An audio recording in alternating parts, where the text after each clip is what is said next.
अस्सलामुअलैकुम। Welcome to my channel दिलचस्प कहानियाँ। मोर अपडेट्स के लिए हमारे चैनल को सब्सक्राइब करें और नोटिफिकेशन आइकन प्रेस कर दें। तो चलिए कहानी शुरू करते हैं। रैंडल मुस्कुराया। मैंने कभी बहुत ज्यादा ज़हीन होने का दावा नहीं किया, लेकिन अपने बारे में तुम्हें गुमान यही है कि तुम बहुत ज्यादा ज़हीन हो। हालांकि अभी अभी तुमने जिस तादाद बयानी का तकादा किया है उसकी तवक्को तो किसी आम ज़हानत रखने वाले शख्स से भी नहीं की जा सकती। मेरे मातहत भी अगर मेरी किसी गलती की निशानदेही करते हैं तो मैं उनका भी मशकूर होता हूँ। मेरे किसी फैसले पर खुलकर तनकीद करने की हर एक को इजाजत है। मेरी जान लेने का ख्याल तुमने सिर्फ इसलिए तरक किया था कि मैं एक बासलाहियत आदमी हूँ। तुमने यही बताया ना? हाँ, रैंडल ने कहा। वो बड़ी तवज्जो से मेरी बातें सुन रहा था। मैंने यही कहा था। सलाहियतों के एतबार से तुम्हारे ख्याल में मैं इस कदर आगे था कि तुमने मुझे यहूदी मफादात के लिए इस्तेमाल करने के बारे में सोचा। बिल्कुल, रैंडल ने इस बात में सारी लाया। मैंने तुम्हें यही बताया है। तो फिर मिस्टर रैंडल ये बताओ, मैंने चुभते हुए लहजे में कहा, इस कदर बासलाहियत और खतरनाक शख्स के मुकाबले में तुमने एक आम कारकुन को क्यों उतारा? रैंडल सन्नाटे में आ गया, लेकिन उसकी यह कैफियत लम्हाती थी। उसने फौरन ही खुद पर काबू पा लिया और मुस्कुरा कर बोला, क्या तुम बता सकती हो कि मैंने ऐसा क्यों किया? बिल्कुल बता सकता हूँ, मैंने मुस्कुरा कर कहा। तुम मेरी जानत और सलाहियत का इम्तिहान ले रहे थे। रैंडल को अपने तासरात पर काबू पाना मुश्किल हो रहा था। उसकी इंतहाई कोशिश थी कि अपनी हैरत छुपा ले, लेकिन कम अज कम बेड़िया तक तो अपनी इस कोशिश में कामयाब नहीं था। कैसी जानत और कौन सी सलाहियत मिस्टर रही? क्या तुम वजह से गुफ्तगू करना पसंद करोगे? मैं तुम्हारी तवक्को से कहीं ज्यादा वजह से गुफ्तगू कर सकता हूँ, लेकिन उसके लिए शर्त यह है कि तुम मेरे किसी सही तजदिये को गलत नहीं कहोगे। मुझे तुमसे मिलने का बेहद इश्तियाक था मिस्टर अली। मैं उस शख्स को देखना चाहता था जिसने ओलिवर जैसे मायानाद एजेंट को हर कदम पर नाकामी से दो चार किया। अब तुमसे मिलकर मैं इस बात का तो कायल हो गया कि मैंने आज तक तुम जैसा बेबाक आदमी नहीं देखा। बिलाजुबा तुम दूसरों से बहुत मुमताज हो। शुक्रिया मिस्टर रैंडल, लेकिन मैंने सुना है कि तुम ओलिवर को इल्जाम देते रहे कि उसने मुझे डील देके अच्छा नहीं किया। मुझे उनसे शिकायत थी और है। तुम यहूदी दुनिया के लिए बहुत बड़ा खतरा थे। बिलाशुबा उन्होंने तुम्हें डील देकर जो गलती की उसका खुमियाजा हम सबको भुगतना पड़ रहा है। मुमकिन है ओलिवर से तुम बहुत अच्छी तरह वाकिफ हो, लेकिन मुझे ये भी गुमान है कि पूरी दुनिया में ओलिवर को मुझसे ज्यादा बेहतर तौर पर जानने वाला कोई नहीं। बिल्कुल यही दावा ओलिवर का भी था। हम एक दूसरे के उरीफ थे और उसकी वाहिद वजह यह थी कि हम मुतदाद नजरियात के लिए काम कर रहे थे। हमारे नजरियात में जमीन आसमान का फर्क ना होता तो हमारी राहें अलग अलग होती और हम बामुतसादम ना होते, लेकिन ये तसादम नागजीर था। उसके बावजूद हम अतल-इम्कान एक दूसरे की जानों से खेलने से गुरेज करते रहे। और तुम्हारी ये बात बहरहाल गलत है कि ओलिवर ने मुझे डील दी। उसने तो मुझे हर तरह नाकामियों से हुमकिनार करने की कोशिश की, और जब उसने देखा कि उसकी कोशिशें बार-बार साबित नहीं हो रही तो उसने गोटेल में होटल का वो पूरा कमरा ही बम से उड़ा दिया जिसमें मैं मुकीम था। अब यह मेरी किस्मत थी कि उसके बावजूद मर नहीं सका। लेकिन जिस बात के लिए तुम ओलिवर को मोर्दे इल्जाम ठहराते हो, क्या अब खुद उस गलती का यादा नहीं कर रहे? तुम गलत कह रहे हो। मैंने तुम्हें कोई डील नहीं दी, बल्कि तुम्हें अपने मकसद के लिए इस्तेमाल करने के लिए जिम्मेदार रखा है। तुम एक छोटे आदमी हो। मेरे हाथ के इशारे से उसे बहुत छोटा बताया। इसलिए तुम अंदाजा ही नहीं कर सकते कि एक बड़े आदमी के क्या जज्बात होते हैं। ओलिवर बड़ा आदमी था। वो मुझे शिकस्त से दो चार करना चाहता था। तुम क्या जानो कि दुश्मन को शिकस्त से दो चार करने में क्या लुत्फ आता है। मेरा ख्याल था कि वो मुश्तिल हो जाएगा, मगर मेरी तमाम बातें सुनकर भी उसके चेहरे की मुस्कुराहट रुखसत नहीं हुई। अगर मैंने तुम्हारे कत्ल का हुक्म सादर किया तो यकीन करो बहुत सोच समझ कर करूंगा। तुम्हारी किसी बात पर मुश्तिल होकर हरगिज़ ऐसा कोई कदम नहीं उठाऊंगा। लिहाजा तुम इससे भी ज्यादा खुलकर गुफ्तगू कर सकते हो। मैं तुम्हारे उस बयान को गलत करार देता हूँ कि गोटेल एयरपोर्ट पर मेरे मुकाबले में कोई मामूली सा शख्स था। मैंने दबंग आवाज में कहा, तुमने मुझे एहसास एक कमतरी में मुब्तला करने के लिए पहले मरजाना को मेरे पास भेजा जिसने यही बात कही। अब तुम मुझे ये बावर कराना चाहते हो कि मैं किसी मामूली से शख्स के काबू में आ गया। हमारे दरमियान मुआहदा हो चुका है कि मैं तुम्हारे किसी सही तजजिए को गलत करार नहीं दूंगा, लेकिन तुमने कोई गैर मामूली बात तो नहीं कही। ये तजजिया तो कोई भी कर सकता है। मेरे होंठों पर एक बेसाख्ता मुस्कुराहट उभर आई। तुमने कभी एक लम्हे के लिए भी मुझे कमतर नहीं समझा। क्या ख्याल है मैं गलत कह रहा हूँ? मैंने शरारत अमेज लहजे में कहा। ये तजजिया नहीं अंदाजा है, रैंडल ने कहा। बहरहाल ये भी गलत नहीं है। मैं यही बात दलाइल के साथ भी कर सकता हूँ मिस्टर रैंडल, लेकिन मुझे इसकी क्या जरूरत है? तुमने मुझे बहुत मायूस किया है अली। मैंने तुम्हारी सलाहियतों के बारे में जो अंदाजे लगाए थे तुम उन पर पूरे नहीं उतर सके। मैं जानता हूँ, मैंने खेज लहजे में कहा तुमने मेरे उस जंगली के दरमियान मुकाबले की पूरी फिल्म तैयार की है।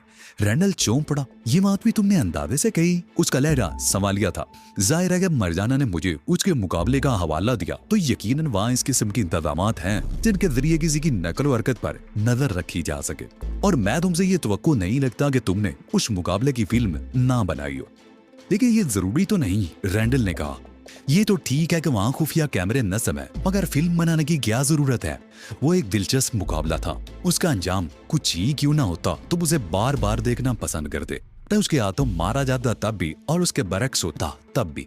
वो मेरी जिस्मानी सलाहियतों का इम्तिहान था और अब तुम मेरी ज़हनी सलाहियतों का इम्तिहान लेना चाहते हो ताकि मुझ पर कोई अमल करने से पहले ये जान सको कि मैं किस हद तक कारआमद हूँ और मुझसे क्या क्या काम लिए जा सकते हैं।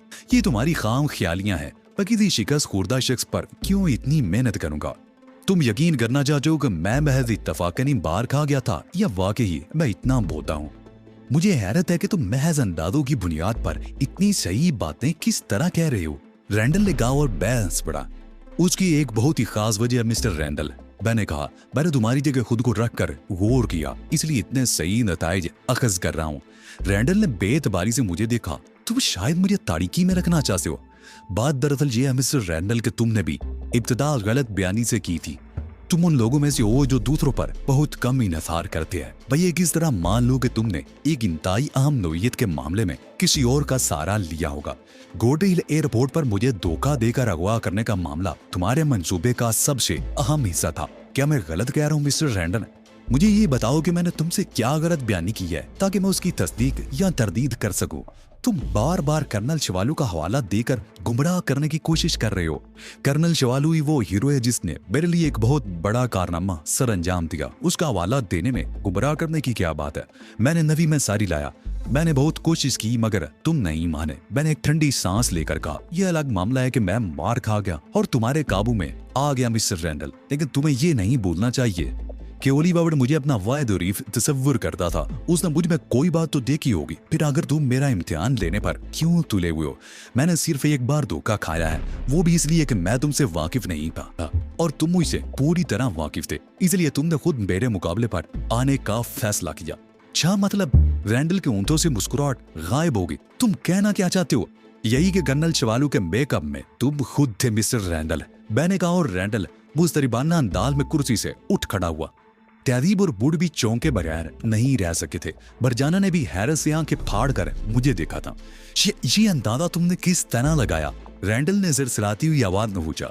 उसके लिए यही एक दलील काफी है कि मेरा मामला तुम किसी और पर नहीं छोड़ सकते थे। लेकिन इसके अलावा एक बात और भी है जो मैं तुम्हें नहीं बताऊंगा।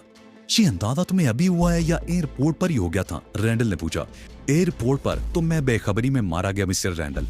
मैं सोच भी नहीं सकता था कि तुम इतनी तेजी का मुजाहरा करोगे।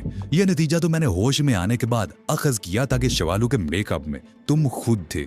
रैंडल कमरे में टहलने लगा। वो किसी गहरी सोच में था। फिर वो दोबारा कुर्सी पर बैठ गया। बज़ाहिर तुम जितने बेजरर नजर आते हो दर हकीकत उतने ही खतरनाक हो, उसने कहा। यह तो देखने वाली आंखों का कसूर है। मैंने बड़ी इनकिसारी से कहा। तुम मुझे मुतासर करने में कामयाब हो गए वली। तुम्हारी सलाहियतें इसराइल के लिए इस्तेमाल होनी बेहद जरूरी है। अगर तुम मुझे मेरी मर्जी से इस्तेमाल कर सको तो ये बिल्कुल मुमकिन है, वरना नहीं। तुम्हें तुम्हारी मर्जी के खिलाफ तुम्हारी मर्जी से इस्तेमाल किया जाएगा, लेकिन उससे कबल तुम्हें चंद इम्तिहानों से गुजारा जाएगा। क्या अभी मजीद किसी इम्तिहान की जरूरत बाकी रह गई है? मैंने तंदिया लहजे में कहा। लेकिन अचानक ही स्क्रीन तारीक हो गई। उसके साथ ही हाल में भी तारीकी छा गई थी। हाथ को हाल सुझाई नहीं दे रहा था। बमुश्किल आधे मिनट बाद हाल की रोशनियां दोबारा जल उठी। तेल रोशनी में मुझे ये देखकर हैरत हुई कि मेरे नजदीक ही एक और शख्स भी मौजूद है। वो कब और किस तरह अंदर आया उसका मुझे पता ही नहीं चल सका। मुझे यकीन नहीं आ रहा था कि मेरी समात इस तरह धोखा भी दे सकती है। वो कितनी एहतियात क्यों ना करता, मुझे एहसास तो होना ही चाहिए था। मैंने उसे गौर से देखा। उसका कद 5.5 फीट के करीब था। मुनने जिसामत और उम्र कम अज कम भी 50 से ऊपर जरूर थी। उसने सफेद रंग का लिबादा जेबदन कर रखा था और अपनी छोटी छोटी आंखों से मुझे देख रहा था। मुझे यूं महसूस हुआ जैसे उसकी नजरें मेरे जिस्म के आर पार हो रही हूं। ये कौन अजीब बुढ़ ने सरगोशी की। बशर के बईद के किसी मुल्क का बाशिंदा मालूम होता है। मेरा नाम ली कवान है दोस्तों, उसने सर खम करते हुए कहा, और मैं मोची हावड़ के हुक्म पर आप लोगों की हर खिदमत करने के लिए हाजिर हुआ हूँ। उसी वक्त स्क्रीन दोबारा रोशन हो गई और उस पर वो फिल्म दिखाई जाने लगी जिसमें मैं और जंगली बरसरे बेकार थे। हाल की रोशनियां फिर बुझा दी गई थी। मैं बड़े गौर और तवज्जो से स्क्रीन पर खुद को लड़ते देख रहा था। खुद को लड़ते देखना मेरे लिए नया तजर्बा था। मुझे अपनी खामियां नजर आ रही थी। फिल्म खत्म होने पर स्पॉट लाइट्स रोशन हो गई और स्क्रीन पर दोबारा रैंडल नजर आने लगा। ली कवान मुझसे 10 फीट आगे था और उसकी निगाहें स्क्रीन पर जमी हुई थी। तुमने फाइट देख ली ली कवान? रैंडल ने कहा। तुम्हारा क्या तबसरा है? जंगली बहुत ताकतवर था और अली को उस पर सिर्फ तकनीक की बर्तरी थी। इसी वजह से जंगली को शिकस्त हुई। क्या उस जंगली को तरबियत नहीं दी जा सकती? रैंडल ने सवाल किया और मुझे अंदाजा हो गया कि ये गुफ्तगू मुझे सुनाने के लिए की जा रही है। हम उस पर कोशिश करके देख चुके हैं। उसमें सीखने की सलाहियत का फुकदान है। ली कवान ने जवाब दिया। और अली की सलाहियतों के बारे में क्या ख्याल है? बासलाहियत मालूम होता है मगर ये मार्शल आर्ट से नावाकिफ है, ली कवान ने कहा। तुमने सुना अली? मास्टर ली कवान के तजज़िये के मुताबिक तुम मार्शल आर्ट से नावाकिफ हो। जमीनी को शिकस्त देकर तुमने कोई बड़ा कारनामा सर अंजाम नहीं दिया। मैं मास्टर के तजज़िये को चैलेंज नहीं करूंगा, मैंने कहा। और मुझे इस बात से भी इख्तलाफ नहीं है कि जंगली को शिकस्त दे देना कोई कारनामा नहीं था। तुम यकीनन यहाँ से निकलने के ख्वाह होगे। मुमकिन है तुम यहाँ से फरार होने की कोशिश भी करो और उसी चक्कर में कोई नुकसान उठा दो। अगर मुझे फरार होने की कोई कोशिश करनी होती तो अब तक कर चुका होता मिस्टर रैंडल। हाँ, मुझे खुद भी इस पर हैरत है कि तुमने फरार होने की कोशिश क्यों नहीं की। मैं सिर्फ उस किस्म की कोशिश करने का आदी हूँ जिसमें कामयाबी के कुछ न कुछ इम्कानात हों, और मैं जानता हूँ कि इस जजीरे से फरार होना मुमकिन नहीं है। रैंडल बुरी तरह चौंक पड़ा। तुम्हें इसने बताया कि ये कोई जजीरा है। बावजूद कोशिश के वो अपने लहदे की हैरत नहीं छुपा सका था। हर बात बताने से नहीं मालूम होती मिस्टर रैंडल। जो कुछ आदमी सीखता है अगर उसे बरवेकार लाकर कुछ अखज ना कर सके तो उसके लिए बेहतर यही है कि सीखने से गायब हो जाए। तुम नहीं बताना चाहते तो मत बताओ, लेकिन मैं तुम्हें बता रहा हूँ कि यहाँ से फरार होने की कोई सूरत नहीं। अलबत्ता अगर चाहो तो मैं तुम्हें एक मौका फराहम कर सकता हूँ। फरार होने का? मैंने तंदिया अंदाज में कहा। नहीं, रैंडल ने मेरे तंज को नजरअंदाज करते हुए संजीदगी से कहा। अगर तुम मेरी ये शर्त पूरी कर दो तो मैं तुम्हें तुम्हारे साथियों समेत रिहा कर दूंगा। ओहो, मैंने गौर से रैंडल को देखा। मास्टर ली कवान को जेर कर लो। तुम दुनिया में जिस जगह जाने की ख्वाहिश करोगे तुम्हें पहुंचवा दिया जाएगा। मेरी निगाह का जाविया बदल गया। अब मैं ली कवान को देख रहा था जिसकी पुष्ट मेरी तरफ थी। उसने पलटकर मेरी तरफ देखने की भी कोशिश नहीं की थी। ये मुकाबला कब होगा मिस्टर रैंडल? मैंने कहा, मगर मैं ली कवान से ना उलझने का फैसला कर चुका था। जब तुम चाहो, रैंडल ने कहा। फिर ली कवान से मुखातिब हुआ। तुम्हारा क्या ख्याल है मास्टर? तुम जानते हो कि ली कवान हर वक्त तैयार रहता है, ली कवान ने जवाब दिया। मिस्टर बून, मैडम एक्स और मरजाना दीवार के साथ हो जाए। हम एक अजीम फाइट देखने वाले हैं। अलियार खान बा मुकाबला मास्टर ली कवान। तीनों अफराद दीवार के साथ जा लगे। हाल के वस में सिर्फ मैं और ली कवान रह गए थे। ली कवान ने अब तक पलटकर मेरी तरफ नहीं देखा था। मैं 3 तक गिनूंगा, रैंडल ने कहा। उसके साथ ही मुकाबला शुरू हो जाएगा। ये मुकाबला उस वक्त तक जारी रहेगा जब तक कोई हरीफ दूसरे पर अपनी बर्तरी साबित ना कर दे। और मुकाबले के दौरान कोई भी दाव आजमाया जा सकता है। किसी भी किस्म का फाउल किया जा सकता है। किसी पर कोई पाबंदी नहीं होगी। 1, 2, 3। रैंडल के 3 कहते ही हाल तेज रोशनी में नहा गया। स्क्रीन पर नजर आने वाली रैंडल की तस्वीर धुंधला कर रह गई थी और ली कवान वो तो अब भी बेई तरफ पुष्ट किए खड़ा था। ये बात मेरी छटीज मुझे किसी बड़े खतरे का एहसास दिला रही थी। मुझे महसूस हो रहा था जैसे मेरी आफियत इसी में हो कि मैं उससे मुकाबला ना करूं। बज़ाहिर बेज़रर नजर आने वाले उस शख्स में मालूम नहीं क्या बात थी जो मुझे उस पर हमलावर होने से रोक रही थी। रैंडल भी इतना बड़ा दाव बगैर किसी मजबूती के नहीं खेल रहा होगा। मैं रैंडल के किसी जाल में फंसने को तैयार नहीं था। तुम क्या सोच रहे हो अली? हाल में रैंडल की आवाज गूंजी। ली कवान से मुकाबला क्यों नहीं करते? ली कवान की पुष्ट मेरी तरफ है और रकम से वार करना बुज़दिली की अलामत है। शायद तुम्हारा मास्टर मुकाबले से कतरा रहा है। मेरी बात सुनकर ली कवान आहिस्ता से मेरी जानिब घुमा। उसकी ऊँटों पर बहुत हल्का सा तबस्सुम था और अगर मैंने गलत नहीं समझा था तो उसकी आंखों में मेरे लिए तारीफी चमक भी थी। ली कवान ने अपना रुख मेरी तरफ तो कर लिया मगर वो अब भी अपनी जगह पर ही खड़ा था। ना तो उसने मेरी तरफ एक कदम बढ़ाया और ना ही हमला करने का कोई अंदाज इख्तियार किया। मैं भी अपनी जगह खड़ा रहा। अब क्या हो गया अली? रैंडल की आवाज आई। अब तो तुम्हारी शिकायत दूर हो गई, आगे क्यों नहीं बढ़ते? मैं किसी पर हाथ उठाने में पहल नहीं करता रैंडल। लिहाजा अगर तुम मुझसे ये तवक्को कर रहे हो कि मैं ली कुआन पर हमला करूंगा तो ये तुम्हारी गलत फहमी है। तो फिर तुमने ली कुआन से मुकाबला करने की हामी क्यों भरी थी? रैंडल ने कहा। मेरा ख्याल है बैर ऐसी कोई बात नहीं कही जिससे तुमने ये नतीजा अखज़ कर दिया। ये मुकाबला सिर्फ इसी सूरत में हो सकता है कि ली कुआन खुद मुझ पर हमला करे। ली कुआन ने अपनी जिंदगी में किसी पर हाथ उठाने में पहल नहीं की नौजवान, ली कुआन ने कहा, और तुम्हारी खातिर मैं अपना ये उसूल तोड़ नहीं सकता। और फिर ये मुकाबला मेरी नहीं तुम्हारी जरूरत है। मेरी शिकस्त की कीमत पर ही तुम्हें आजादी मिल सकेगी। तुम्हें एक अच्छा मौका मिल रहा है, इसे क्यों जाया कर रहे हो? इसे मौका कहते हैं कि किसी को रोंद कर निकल जाऊं। मैं ये बात नहीं मानता। तुमसे मेरा कोई झगड़ा नहीं। महज रैंडल को खुश करने के लिए मैं तुम पर क्यों हाथ उठाऊं? मुझे खुश करने के लिए नहीं मिस्टर ली, अपनी आजादी करके तुम्हें रिहा करने के लिए बेवाइल शर्त यही है कि ली कुआन को जेर करो और जहां चाहो चले जाओ। कैदीब और बुड मेरे इस रवैये पर हैरान थे। उनके ख्याल में ये एक सुनहरी मौका था जिससे फायदा ना उठाकर मैं गलती कर रहा था। क्या गजब कर रहे हो चीफ? बुड ने कपकपाती हुई आवाज में कहा। आगे बढ़कर हमला करो चीफ, इससे अच्छा मौका फिर नहीं मिल सकेगा। तुम मेरे उसूल से वाकिफ हो बुड, उसके बावजूद ऐसी बातें कर रहे हो। मैंने बुड की तरफ मुड़ते हुए कहा, मगर मेरी तवज्जो ली कुआन की तरफ ही थी। वो या तुमने रिहाई का वो वाइज मौका जाया कर दिया जो मैंने तुम्हें फराहम किया था, रैंडल ने मायूसाना अंदाज में कहा। मैं तुम्हें अपने जवाब से आगाह कर चुका हूँ, मैंने कहा, और अब मजीद कुछ नहीं कहूंगा। यह मुकाबला कभी नहीं हो सकेगा। मैंने तुम्हें बहुत आसान हदफ दिया था। मास्टर ली कुआन को जेर करना तुम्हारे लिए ज्यादा मुश्किल ना होता। ये एक मुनहनी आदमी है, कद में भी तुमसे चेंज कम है। तुम नौजवान हो जबकि वो बुढ़ापे की वजूद में कदम रख चुका है। अगर ली कुआन मुझसे कमजोर है और उम्र में भी मुझसे बड़ा है तो उसका हक दो गुना है। कमजोर को तहफ़्फ़ुज़ फराहम करना चाहिए और बुजुर्गों की इज्जत करना चाहिए। मुझे अफसोस है कि अब मैं ली कुआन पर जवाबन भी हाथ नहीं उठा सकूंगा।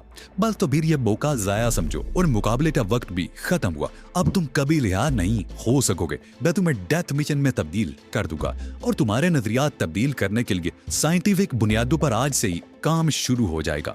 मैं इसे इख्तलाफ करूंगा, ली कुआन ने कहा। नजरियात की तब्दीली के लिए जो दुआएं इस्तेमाल कराई जाएंगी उनसे सीखने की सलाहियत मुतासिर हो सकती है और मैं ये हरगिज़ गवारा नहीं करूंगा। कुछ मुझे भी तो मालूम हो कि अगर मेरे बारे में ये किस किस्म की गुफ्तगू की जा रही है। मैंने कहा, तुम लोग मुझे क्या सिखाना चाहते हो और मुझे कौन सी दवाएं इस्तेमाल कराई जाएंगी? ली कुआन के एतराज के बाद अब पहले तुम्हें मार्शल आर्ट की तरबियत दी जाएगी, रैंडल ने कहा। तुम पर नजरियात की तब्दीली के लिए अमल बाद में शुरू हो जाएगा। मैंने दिली दिल में खुदा का शुक्र अदा किया। मालूम नहीं वो मुझे किस किस्म की दुआएं इस्तेमाल कराने का इरादा रखते थे और उन दुआओं के मुझ पर क्या असरात होते। ये ख्याल ही लर्ज़ात देने वाला था कि मैं इसराइल के लिए काम करूंगा। मैं मार्शल आर्ट से वाकिफ हूँ, मैंने कहा। मैंने उसकी बाकायदा तरबियत हासिल की है। अब आखिर मुझे क्या सिखाया जाएगा? तुम कुछ भी नहीं जानते, ली कुआन ने गुस्सीले लहजे में कहा। तुमने जिन लोगों से मार्शल आर्ट की तरबियत हासिल की है वो खुद भी इस फन से नावाकिफ होंगे। किसी और को क्या सिखाओगे? तुम लोगों ने अपनी आंखों से देखा है कि मैंने एक जंगली लड़ाके को कितनी आसानी से जेर कर लिया। अगर मैं अनाड़ी होता तो उससे मार खा गया होता। उसे शिकस्त देने में तुम्हारी फुर्ती का ज्यादा हाथ है। फनी एतबार से तुम्हारी कारकर्दगी ना सिर्फ नाकिस रही बल्कि तुमने कई गलतियां भी की। ली कुआन ने कहा, तुम्हें तवील और सख्त तरबियत की जरूरत है। अगर मैं ये तरबियत हासिल करने से इनकार कर दूं तो मैं तुम्हें इसका मशवरा नहीं दूंगा, रैंडल ने कहा। यह बड़े खसारे का सोता होगा। मैं नहीं चाहता कि तुम पर तशद्दुद करूं। ये भी तुम्हारी मजबूरी है। तुम हर फैसला अपने मफाद में करते हो। मुझे ये तासर देने की कोशिश मत करो कि तुम मुझ पर कोई एहसान कर रहे हो।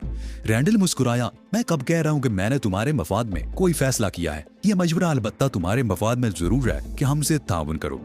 आगे तुम्हारी मर्जी, मशवरा कबूल करो या ना करो। ठीक है, मैं जल्द से जल्द यहाँ से निकल जाना चाहता हूँ, इसलिए तुमसे ताउन करूंगा। मुझे मार्शल आर्ट सिखाएगा कौन? मास्टर ली कुआन के अलावा यह काम और कौन कर सकता है? तुम्हें फौरी तौर पर इनकी शागिर्दी में दिया जाता है। तुम इनके ताउन से जल्द सब कुछ सीख लोगे। मार्शल आर्ट को सीखना मजाक नहीं है, इसमें बहुत वक्त लगता है, ली कुआन ने वसीले लहजे में कहा। और फिर हर शख्स इसे सीख भी नहीं सकता। वक्त तो खैर लगता है, मैंने कहा, लेकिन जब हर शख्स मार्शल आर्ट नहीं सीख सकता तो फिर इस बात की क्या जमानत है कि मैं इसे सीखने में कामयाब हो जाऊंगा?